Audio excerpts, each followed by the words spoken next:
Hey guys, I am out at 2219 Florida.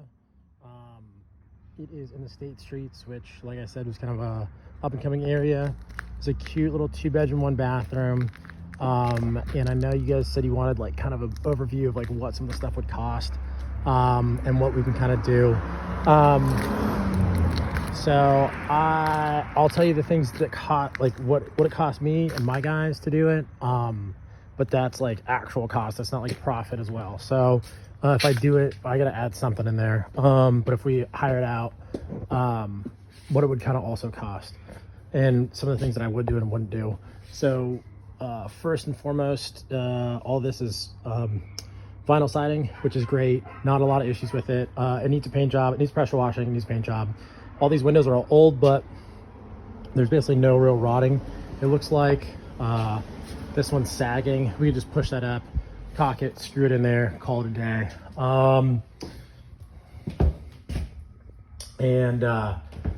So walking in, the biggest things that I look for in these properties is sagging floors. Any issues with that? This place, like I said, is full of termites, Savannah in general. So that, and then rot. So this is a 2-bedroom, 1-bathroom house. It's similar to my house on Anderson, but a bit bigger. And as you can see, there's a bunch of stuff in here. This is off market, obviously. So most of these old houses have the furnace vent right there. That's actually the AC return vent for this one, which is very weird. But usually this spot, because it's not supported by floor joists, it always is weak and moves. So I'm jumping on it, no issues. And usually something in the bathroom leaked and hit wood rotted, and or it got wet, so then the termites and stuff could get in there. So this one, it feels like it's been rebuilt. This is a newer tub. This isn't the original tub. This is an ugly fiberglass shower surround, but I think it's been rebuilt, which is really cool, because then that just means rip out all the ugly shit and then put new stuff in. Don't have to go replace joists and things like that. Washer and dryer, it looks like, are in the bathroom. These originally didn't have those hookups, so they were added at a later date. That's kind of funky, but at this price point, not a big deal. I think this dude sent it to me at 122. I know he's had it on the market for a while. I just offered him 100K. So as you can tell, there's still some stuff from the previous tenants. There are some drywall repairs that need to be done. This does need a new roof at some point, but it's not imperative. It doesn't look like there's any roof leaks, but it will need a new roof at some point.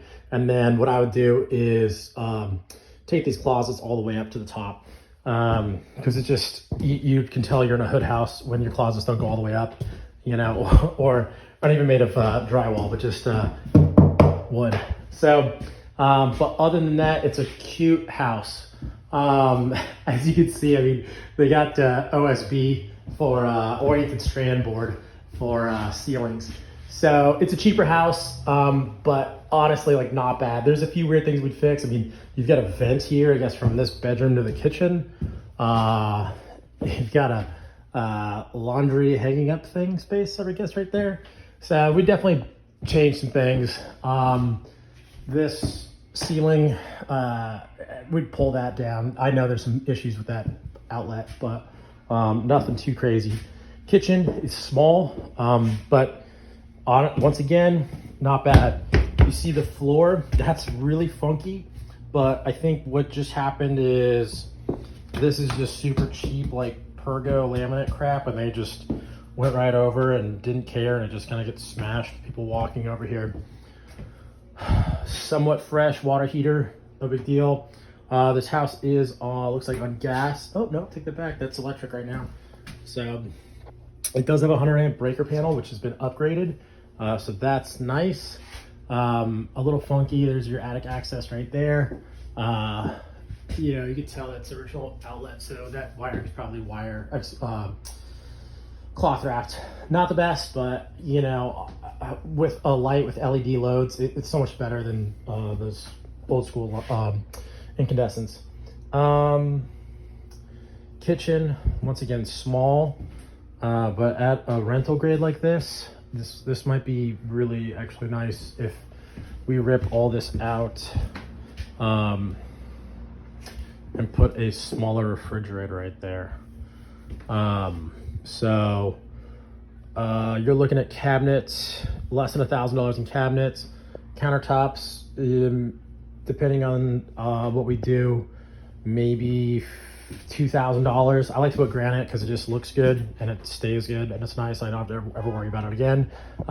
These laminate jobs, they always end up sagging, and you see all that is just rotted to shit. And it happens in like minutes. So I don't really mess with that. I just put the good shit in there and call it a day. This old security system. Paint on this one, there's definitely a lot of paint prep, especially with the ceilings, but nothing super crazy. You're looking at $3 a square foot. This is $1,000, or excuse me, roughly 1,000 square feet. So $3,000 for that. I'd redo all the flooring. It feels really nice, actually. It feels like it's somebody actually did a really good job, which is shocking. On this. So I'd probably just go right over top with it with something very similar, maybe like a 2 or 3 millimeter luxury vinyl plank. You're looking at $3 or less a square foot. For materials, install, another $1,000, $2,000. Framing, a couple days of framing to get these closets demoed and then thrown in. That also goes into windows, just kind of fixing things where they need to be, you know, kind of pounding that back where it needs to be, getting these things screwed in. You see that they're all screwed in right there. Replace all the blinds, replace all the outlets and the switches, because that is the most slumlord thing ever, is to paint over the outlets. That's a day.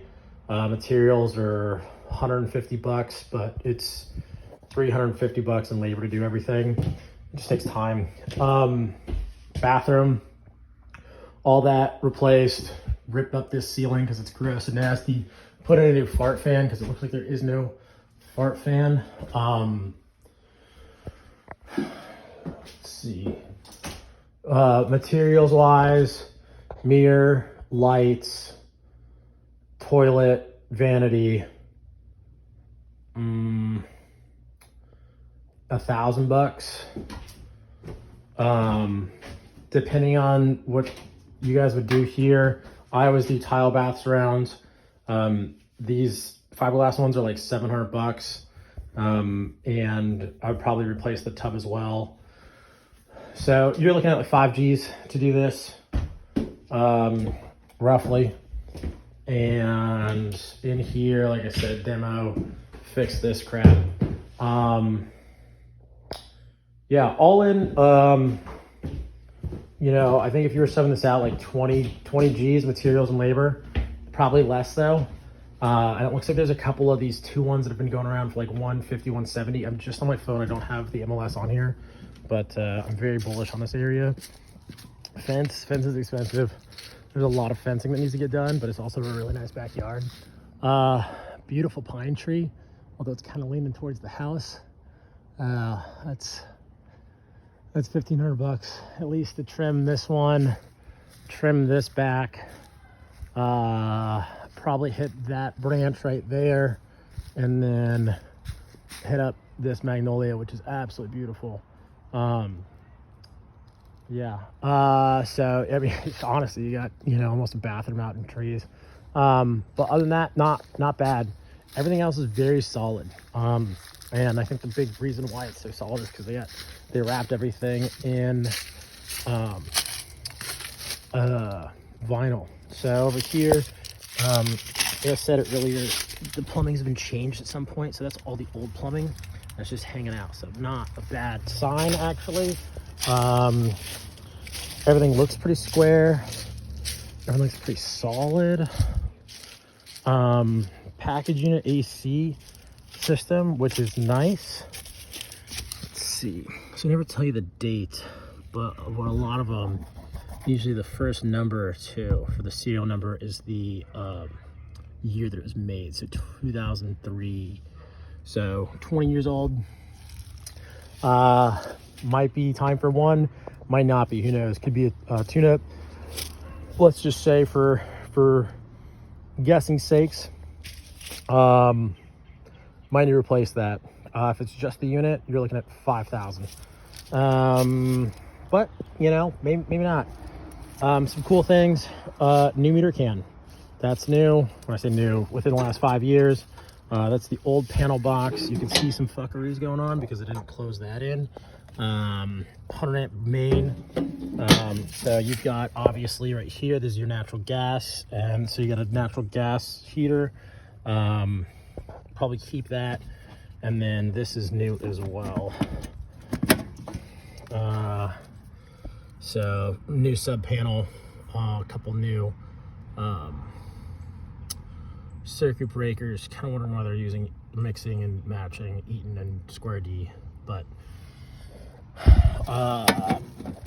they got the PVC right, so someone's doing something okay. Minus that. That's it's not the water heater, but it's something. Not the end of the world, but not bad. HVAC doesn't look too bad under there. But like I said, all the structural stuff looks pretty good. Here's the main sewer tie-in. Yep. And then if you look over there, you got PVC. Yeah. So this has been replumbed at some point, which is a good thing. You got CPVC. I prefer PEX, but not terrible. 2 bedroom, 1 bathroom in this area. Or for $1,300 all day long.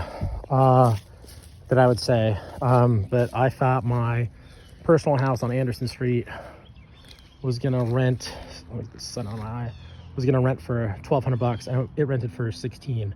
So this is a great backyard, just like mine. Close to downtown. Also has a cute little fire ring. Cute front porch. Neighbors. Well, I got a piece of shit car right in front of it. But nice house across the street. Nice house across the street. Newer truck. That thing's a little ugly. That one's not ugly. Oh, there's white people. Okay, cool, perfect. That's a good sign. Got someone over there as well. And then how's it going? You got this big ugly thing. I think I've walked this house before, but I could be wrong. It's a corner lot and it's absolutely giant. Yeah, that building right there, that's a church. You know, it's 5 o'clock right now, and you can see the rush hour traffic that we have. So nice, pretty safe street. Get down this way, it's Pennsylvania, and you can hit Kroger, you can hit Truman Parkway, you can hit Anderson Street, you can hit Victory very quickly. So nice spot. I'm actually really bullish on this one. If we can get it for 100, I'm gonna jump on it. Yeah, all in about 25 for everything, I guess, that I'd spend on this. And then it'll appraise. I gotta do some numbers, but I mean, my house on Anderson, I'm gonna be, it's getting appraised on Thursday, and I think it'll appraise for 200K, and it's honestly the same thing minus a big deck. So yeah, cool. Definitely let me know your thoughts, and hopefully I gave you a little bit of a breakdown on costs on that. I think I didn't really tell you guys a cost on fencing, but the last time I priced it out, I think I was like paying like 18 bucks a linear foot for materials. So that shit's expensive, because you got to think each one of those posts is 8 feet. That one looks like 12 feet, but these are all 8 feet. So 1, 2, 3, 4, 5, 6, 7, 8, 9, 10. So 10 times 8, 80 feet. And then 10 feet, 1, 2, 3, 4, 5, 6, 60 foot lot. And then another quite a bit of fencing. Yeah, I can add up real quick. You're looking at almost 3K just in materials. But I mean, none of the neighbors have a fence, so you don't really need a fence. So, and I mean, you guys have a fence. So yeah, so I'd probably just fence in, I guess I'd just fence in this. I just make a gate right across, make it look all pretty. And that way, for renters, they can come in. And yeah, you can do a fence right on this little side right here, right on that side. And then do just basically a straight gate right over across the way, make it 60 inches so your riding mower can get back there. Yeah, that'd be great. So cool. I guess I'll email this to you. I love you guys lots. Yeah, natural gas. If the water's on. Water's on. I don't like the cast iron. It's gonna burst at some point and or just go slow. So yeah. This is, once again, it's nice. Oh, and you got, looks like grounded outlets. So someone's definitely messing around in here. Cool. All right, love you guys lots. Talk soon. Bye.